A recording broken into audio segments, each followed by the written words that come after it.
So I'm about 2/3 of the way through with my 90-day body transformation journey, and I thought I'd post an update and also what's going on with me. And if we haven't met before, my name is Kaylin. I'm an ecstatic spiritual life coach, author of a few books, and host of this channel, Ecstatic Self, where we explore the intersection of spirituality, sexuality, maleness, queerness, all that good stuff. And if you haven't yet, please do hit subscribe and the bell next to it to be alerted about upcoming videos that I post. So just a quick little recap. End of May, I decided to start a transformation journey. I was feeling a little dissatisfied about where I was in my body, or I should say a lot dissatisfied, that I was like, you know, I'm working out every day, I'm careful about what I eat, and I don't have the body that I want. And I'm reaching an age, now 35, I was 34 at that point, where I'm like, I feel like the window of opportunity is closing. If I don't develop it soon, will I ever get there? And even though I have had trainers off and on since my teenage years, I've done different training programs, I don't think I've ever quite gotten to the place that I would like to be. And so I decided to reach out to someone. I ended up deciding to go with, his name's Will Vargas. I found him through Instagram and said,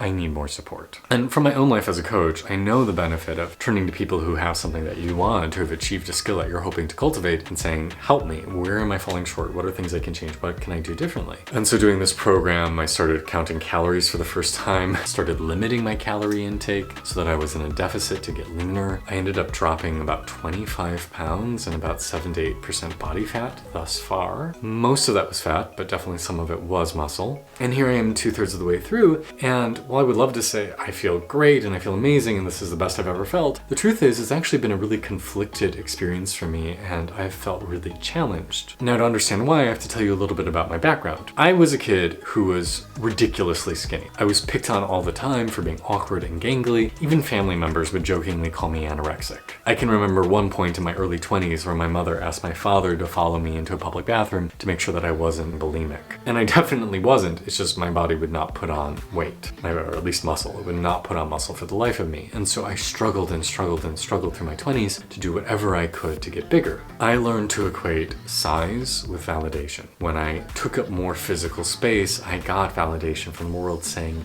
you're more valuable, you're more worthy, you're more welcomed here. And so to enter a training program and watch the reverse happen kind of freaked me the fuck out. I actually reached a point around my birthday, July 1st, where I was saying, I don't feel sexy. I don't want to take my shirt off. I don't want anyone to see me. I just feel so thin and so gross. Now, fortunately, something happened, which was the next week we took a trip and we went to New York and then Fire Island. And while there, I ended up taking my shirt off and got some really positive validation. Now, this is something I don't think we talk nearly enough about. How important it is for other people in real life to see you and tell you that you're valuable. Online validation doesn't work the same way because photos are not us, videos are not us, and there's flattering lighting and filters and all this other crap that makes it feel less valuable, in addition to the non-human to human interaction, the lack of pheromones, the lack of skin-to-skin contact, the lack of actual eye gazing. And so for me, the most validating moments in my life have all happened in real-world experiences. And it took a long time before I finally got that. I grew up being the awkward kid, the bullied kid, the unattractive kid. I never felt beautiful.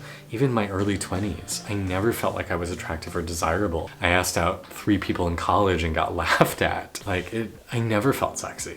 And then in my late 20s, and when I started dating for the first time, I started to get a little bit of that feedback, but was really reticent to believe it, did not feel that I was attractive or beautiful. And so going through this experience with this training program where I've lost a lot of weight, and yes, I enjoy being leaner, but at the same point too, I look at the scale number and say, fuck, someone who's 6'1" should not be 165 pounds. That is just way too light. It put me in a really negative mind space. The thing that shifted it for me was then being in, with Fire Island, a gay environment where everybody's largely unclothed, walking around in Speedos, and having people see me in with their gaze tell me that I was valuable. We're not told that we need that. We're not told that that is something that is good and valuable, to have other people in real life tell us we're attractive. But we need it because so many of us are trapped in these digital lives, trapped on our phones, trapped on our screens. And it doesn't give us deep, meaningful sense of self. It doesn't give us a deep,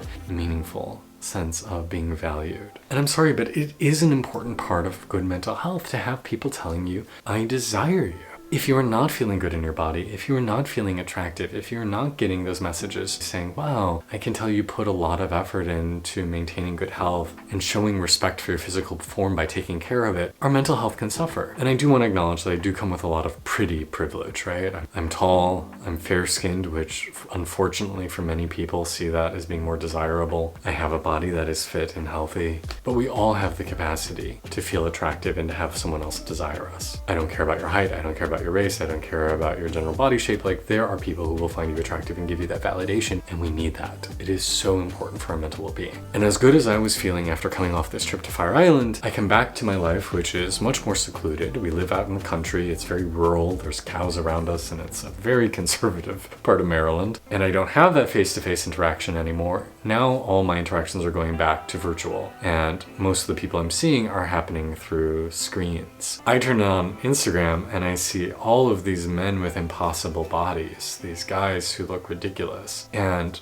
I go back to feeling inadequate. I go back to feeling not good enough. I turn on a movie and watch a superhero shirtless and think, gosh, I don't look like Chris Hemsworth as Thor. What's wrong with me? Learning to love and accept your body is such a complicated and nuanced thing. And I think because so many of us live such isolated lives, bounded by our homes and our screens, that we don't get the emotional support that we need. I wish everybody got to have the experience of feeling beautiful, of feeling sexy, of feeling desirable, loving the skin you're in, looking in the mirror and saying, damn, I feel good. And I have moments where I feel that way, and then I also have moments where I feel thoroughly inadequate. And so here I am, 2/3 of the way through this 90-day commitment to really focus on this, and I'm feeling a little mixed. Yes, I'm glad to be getting leaner. No, I'm not feeling good about not being bigger, but ultimately, at the end of the day, the only experience I'm going to have is my experience. I don't get to be somebody else. I don't get to have somebody else's body. I might really appreciate somebody who has a really amazing physique, but that may or may not be possible for me. And we have to find a sense of contentment within.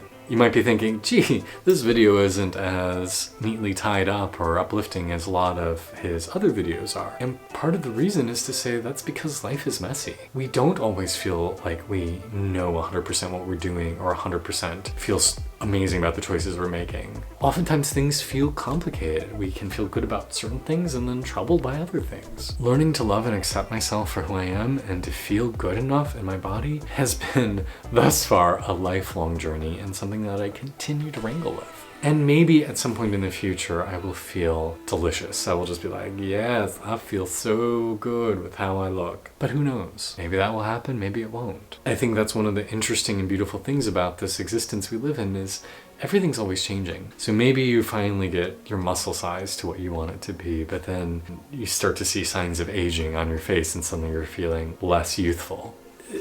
There's always something else that's going to be frustrating you. So how do we find contentment? How do we find joy? How do we find satisfaction where we are?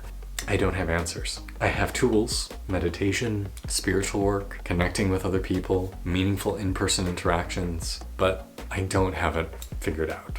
But the truth is, nobody does. No one has their puzzle fully solved. And if someone says that they do, well, either they're deluding themselves or they're lying. We're all works in progress. We're all doing the best we can with this complicated human experience. And so I just wanted to share this with you to show my humanness, my foibles, the things I'm working on, and how we're all striving to do better. I'm Kaylin. If you feel like you need more support in your spiritual journey and moving towards more self-acceptance, please feel free to reach out to me. I'm always happy to chat via social media or via email. I offer free consultations for anyone who wants to think about working with me. And I'll be announcing this week my first in-person workshops post-pandemic. So if you feel like joining a group of others to work together, it'd be lovely to have you. Namaste.